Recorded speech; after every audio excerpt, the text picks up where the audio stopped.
Bonjour à tous. J'ai la lourde tâche d'ouvrir cette belle journée. J'ai préparé un super discours pour l'ouvrir. Il est enregistré sur le bureau de mon ordinateur aussi. Donc, on va faire sans le beau discours que j'ai fait ce matin. C'est pas grave. Juste vous dire que on est tous très contents de vous retrouver. Parce qu'on avait quand même pris cette habitude de se retrouver dans cette salle au mois de juin, ensemble. Et puis il y a eu divers événements qui ont fait que parfois on n'a pas réussi à tenir notre agenda. Mais aujourd'hui, on est très très heureux de se retrouver. Ces journées, elles ont toujours été... Ah, je ne me suis pas présentée. Vous ne savez pas qui parle. Comment vous aurez oublié après? Bon, je tente. Bonjour, je m'appelle Céline. Jacob Gromet, je suis psychologue au Centre de ressources autisme. On a toujours organisé, quand je dis on, ça va être l'équipe du CRA, on a toujours organisé cette journée, ces rencontres du mois de juin, en partenariat avec les personnes concernées et pour les personnes concernées. Donc on est très très content aujourd'hui de savoir que la majorité de cet amphi est composée de personnes concernées, un peu de professionnels, mais surtout des personnes concernées. Et comme je le disais, cette journée, elle a toujours été organisée avec et pour les personnes TSA. Aujourd'hui, elle est portée exclusivement en interne par le Centre Ressources Autisme, mais elle a longtemps été organisée en partenariat avec des personnes concernées, comme je disais, mais aussi des associations. Je pense à l'AFA, l'association francophone de femmes autistes, ou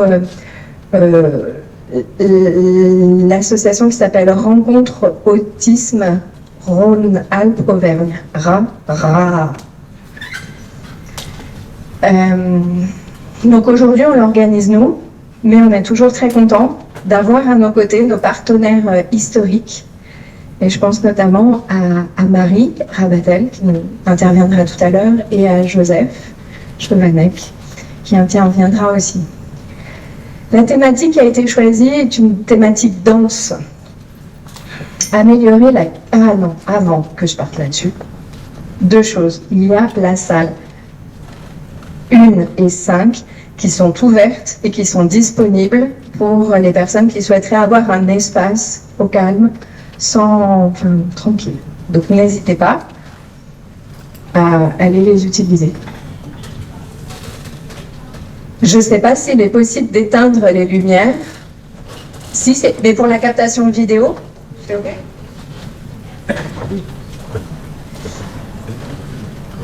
En rajouter, pour ceux qui sont hypo, peut-être. En enlever pour les hyper. Il y a deux, ouais. Mes collègues vont s'occuper de diminuer. Est-ce que...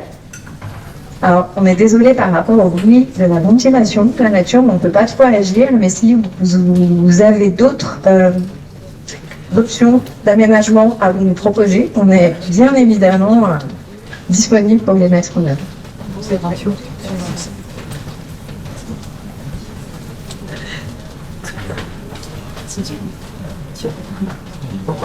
Le son des touches. OK. Donc, si des personnes peuvent diminuer les sons des touches des ordi, ouais. Alors, tout est indiqué. Il y a des panneaux qui indiquent la direction des salles. Mais la une, quand vous sortez, tout droit à gauche. Voilà. OK. Et sentez-vous libre de rentrer et de sortir à votre convenance pendant les interventions. OK? Améliorer la qualité de vie, vaste sujet. J'ai préparé un petit document et finalement, avant de démarrer, quand on parle de qualité de vie, finalement, c'est compliqué de savoir de quoi on parle. Moi, je suis psy, donc j'ai un vrai biais. J'imagine des choses sur ce que peut être la qualité de vie. Mais finalement, j'ai regardé les définitions et l'OMS propose une définition qui dit que la qualité de vie, c'est surtout la façon dont la personne se perçoit. Et ça, je trouve ça hyper riche parce qu'elle peut du coup être difficilement être évaluée par d'autres. Et puis cette qualité de vie, elle est contextuelle, elle dépend du lieu où on vit, de la culture dans laquelle on vit, de son environnement, de ses relations, et puis de ce qu'on attend de soi. On a tous des envies, des volontés, et en fonction des volontés et des motivations qu'on peut avoir, ça peut augmenter ou diminuer notre qualité de vie. Parce que notre réalité peut être en stade de notre volonté, par exemple, ou nos attentes, ou des normes qu'on s'était données. Et bien évidemment, de nos inquiétudes. Donc j'ai repris rapidement cette diapo. La perception, si on reprend la définition, se dire que la qualité de vie c'est une perception, ben oui, mais on sait bien que la perception en autisme, elle est très particulière. Elle prend en compte des éléments qui ne sont pas forcément très étudiés en population, enfin qui ne sont pas étudiés en population générale et qui nécessitent une individualisation forte. Les contextes, ben oui, mais on sait que beaucoup de personnes avec autisme peuvent présenter ce qu'on appelle des cécités contextuelles, avoir du mal à identifier le contexte dans lequel elles sont et à s'y ajuster. Les valeurs, ouais, autour de vous, je fais un recensement de vos valeurs, j'en connais quelques-uns, là, autour de moi, qui ont souvent des valeurs très fortes, très autour de l'écologie, autour de parfois la politique, autour de... Bref, je ne vais pas trop les nommer parce que peut-être qu'elles le seront par la suite et que je ne veux pas influencer vos réflexions. Mais ce que moi je peux vous dire en tant que psycho, c'est que je les trouve parfois un peu, mais vous aussi vous le savez mieux que moi, qu'elles sont souvent rigides. Les normes, ça c'est un vrai sujet sur lequel on échange beaucoup avec les personnes que nous accompagnons. Parce que les normes, en fait, c'est quelque chose de très social. La dimension sociale est souvent difficilement perçue par les personnes TSA, ou en tout cas de manière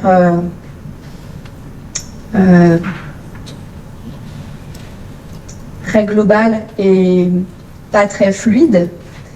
Et il nous est pas rare de rencontrer des personnes qui nous disent « Ah non, mais à 30 ans, il faut avoir le permis, il faut être marié. » Il faut habiter avec son compagnon. Enfin, vous voyez, cette tentative, on dit que les personnes avec autisme peuvent avoir beaucoup de tentatives de normalisation. Mais finalement, les normes, c'est des choses qui sont très fluctuantes. Et puis juste un petit message un peu militant, le validisme n'a vraiment rien de bon. Rien de bon. Donc, ayons tout ça en tête pour tenter de nous en protéger. Et enfin, les inquiétudes, et ça, ce sera largement abordé aujourd'hui avec les intervenants qui vont échanger autour de la fatigue et de l'anxiété. Quelques données très rapides. Les études montrent que les personnes adultes autistes rencontrent des difficultés dans la vie quotidienne, notamment en ce qui concerne l'emploi, les relations sociales et l'autonomie. Et des études, alors récentes pas forcément, mais ont montré qu'il y avait une diminution de la qualité de vie de la personne TSA lorsque le TSA était associé à de l'anxiété.